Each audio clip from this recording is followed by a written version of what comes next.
What up, guys? It's your boy, Sauce. So yeah, it just felt like I'd come give you something, come bring you something. But first, a reminder that you matter. You are cherished. You are valuable. Your voice has power. All you gotta do is speak. So yeah, today I wanted to bring you some research that I've been doing the last couple of days. And it's about anger. So I've been dropping little hints here and there about turning away from your resentments and stuff like that. It's just all part of the research I've been doing. So I wanted to bring you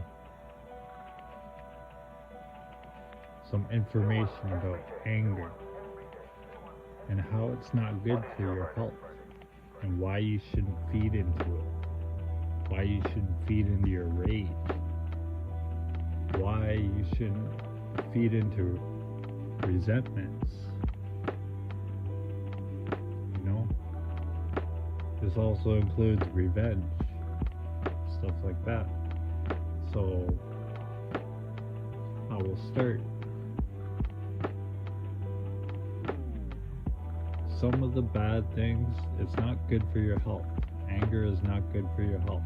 So some of the bad things that it can lead to is heart disease.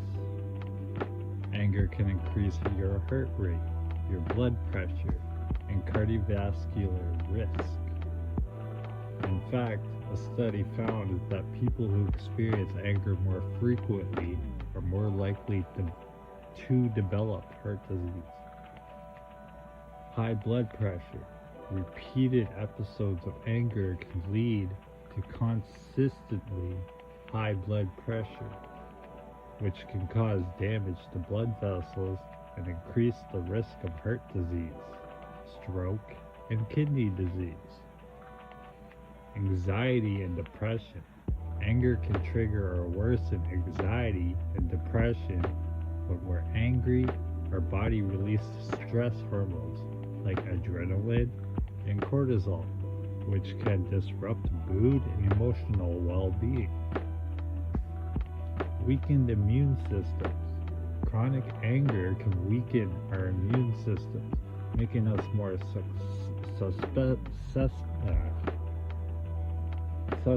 susceptible to illnesses like the common flu and cold. Digestive issues.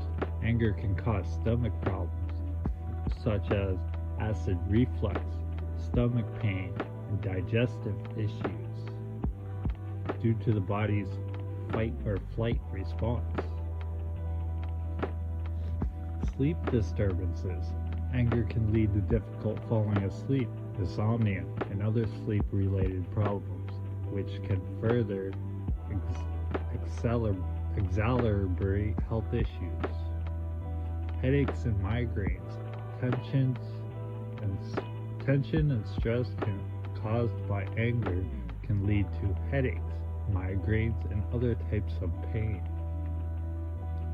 You can get skin problems.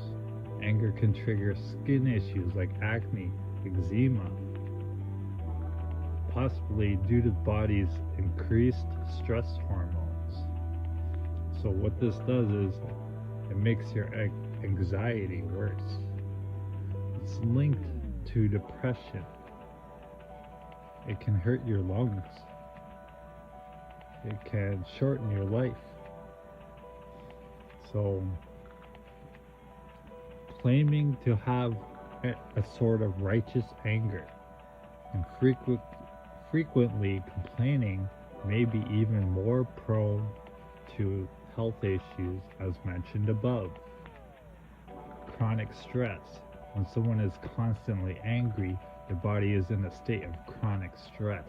This prolonged stress response can lead to wear and tear on their physical and mental health. Increased cortisol levels. Repeated episodes of anger, even if perceived as righteous can lead to elevated cortisol levels. Cortisol is a hormone released in response to stress, and chronically high levels can contribute to a range of health problems, including weight gain, insomnia, and mood disorders. Ruminating on negativity. When someone frequently complains and focuses on what's wrong, they can become stuck in a cycle of negative thinking. This rumination can lead to increased stress, anxiety, and depression. Lack of emotional regulation. People who claim to have righteous anger might struggle with regulating their emotions, leading to intense and prolonged anger episodes. This can further exacerbate health problems. Social isolation. Chronic complainers may drive away friends and loved ones, leading to social isolation. Social isolation in turn can contribute to increased stress, anxiety, and depression. Increased inflammation. Research suggests that chronic anger and negative emotions can lead to increased inflammation in the body, which is linked to various health issues, including cardiovascular disease, cancer, and autoimmune disorders. Weakened resilience.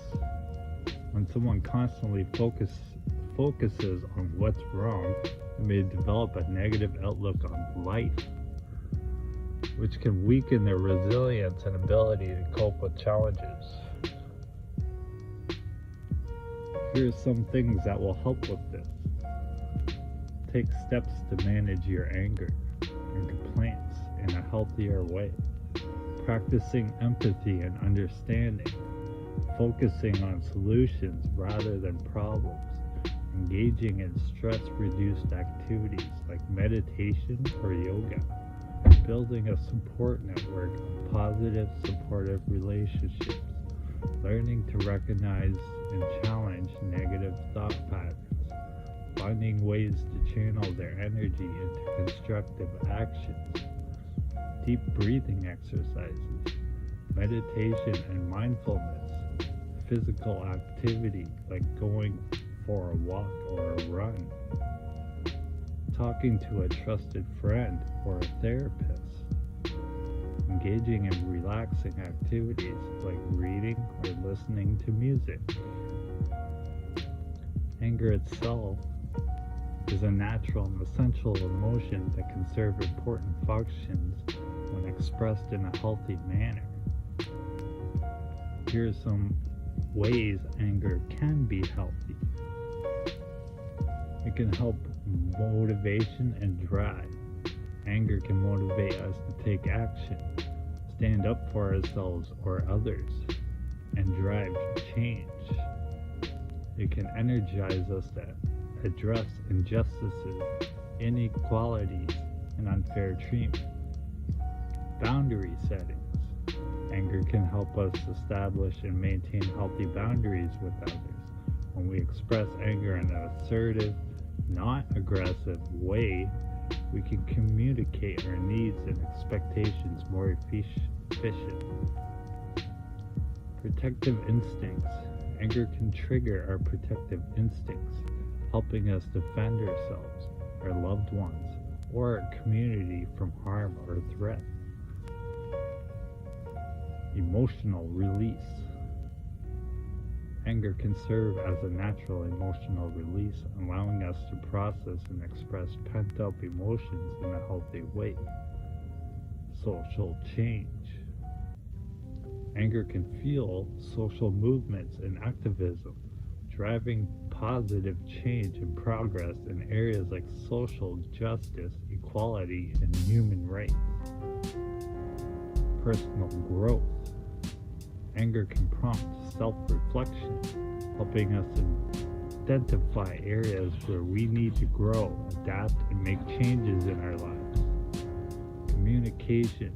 Anger can facilitate open and honest communication, helping us confront and resolve conflicts in a constructive manner.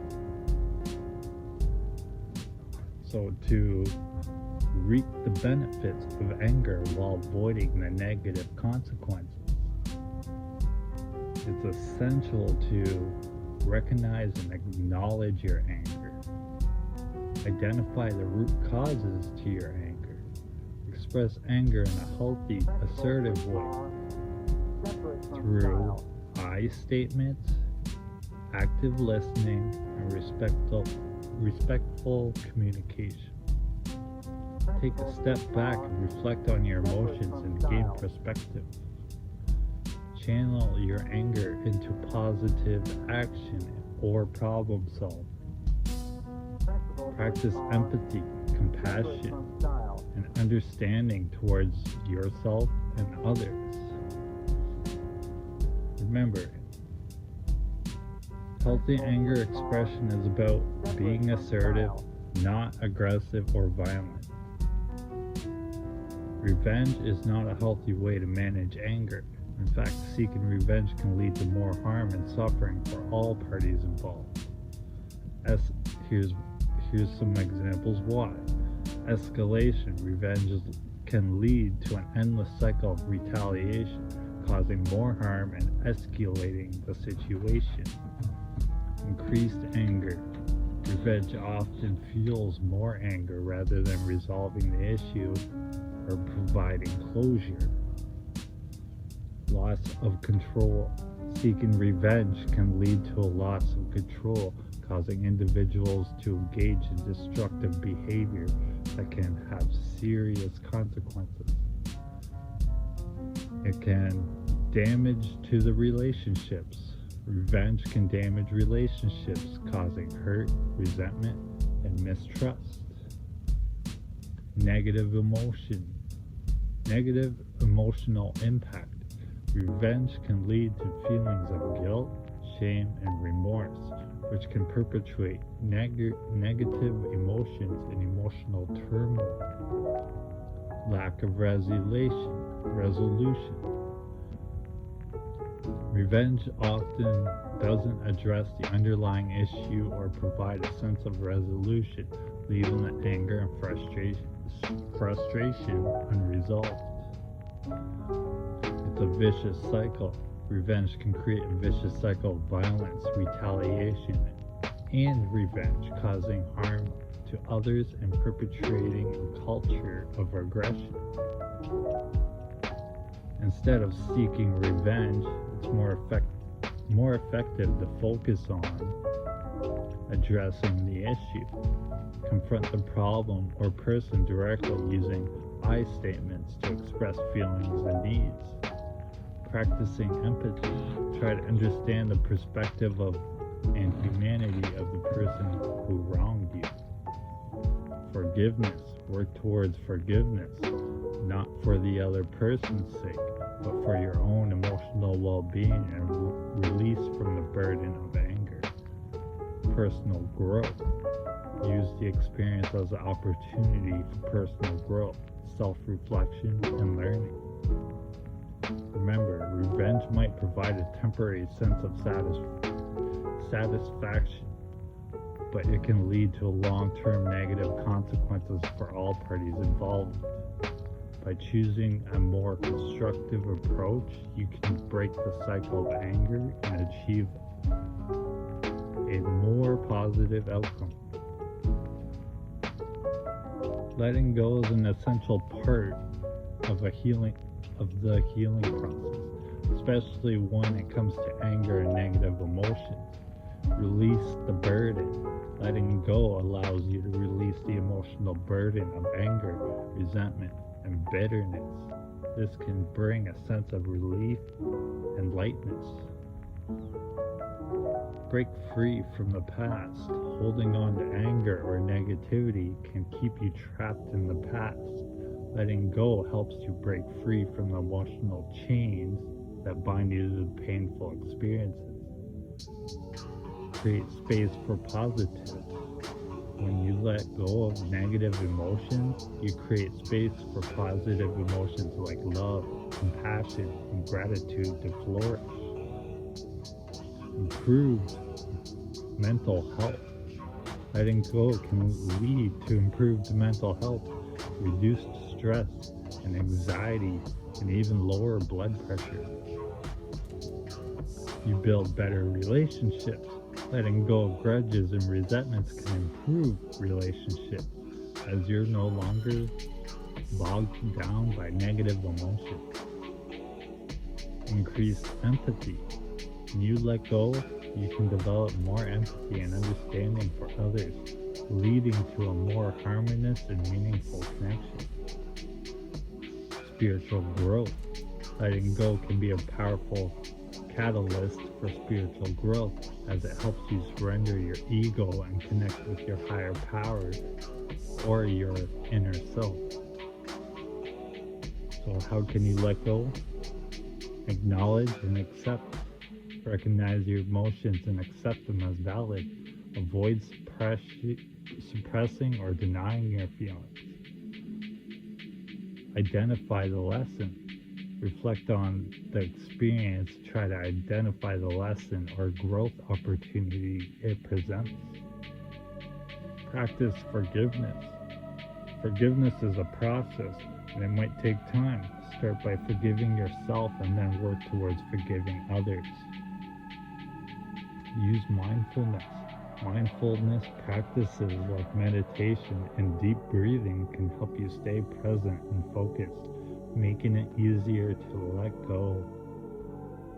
Write it down. Make a journal. Write down your emotions, thoughts, and experiences. This can help process and release them, and then you can go back to them and see your thought process and how things can trigger your negative emotions, and you can start to avoid that stuff. Seek support. Talk to friends, family, or a therapist about your feelings and experiences. Social support can be incredibly helpful in the letting go process. Create a ritual. Develop a personal ritual like lighting a candle or releasing a balloon to symbolize you releasing from your negative emotions. I've never done that one, and I don't plan on doing that one, but that's what came up in the research. Remember, letting go is a journey, and it's okay to take it one step at a time. Be patient, kind, and compassionate with yourself as you work towards releasing the burdens and anger of negativity. So yeah, that's just some of the research. I'm still researching. Yeah, I figured I'd come and drop that because it might help some of you guys. I've noticed in these spaces, especially YouTube, there's a bunch of people that are constantly feeding their anger. And some of them say they live in hell. And I just want to say, by feeding your anger like that, you're creating your hell. You're pretty much making it come, you're manifesting it. So try it. Why don't you try feeding the positives and try to work on yourself? Stop focusing on everyone else. Focus on yourself. Start building yourself up. Start moving towards the positive. Start treating people in a nice way. Stop treating them like they're garbage and stuff like that. You guys, some of them sit alone. You don't need to do that. You're only damaging yourself. Every time you come out and feed that negative, you put that out into the universe, that's what you're getting back. Remember the karma I spoke about? And so I spoke about karma and how it returns to you. When you put out negative karma, when you put out negative, it's going to come back. That's your karma returning to you. And some of them that feed into this,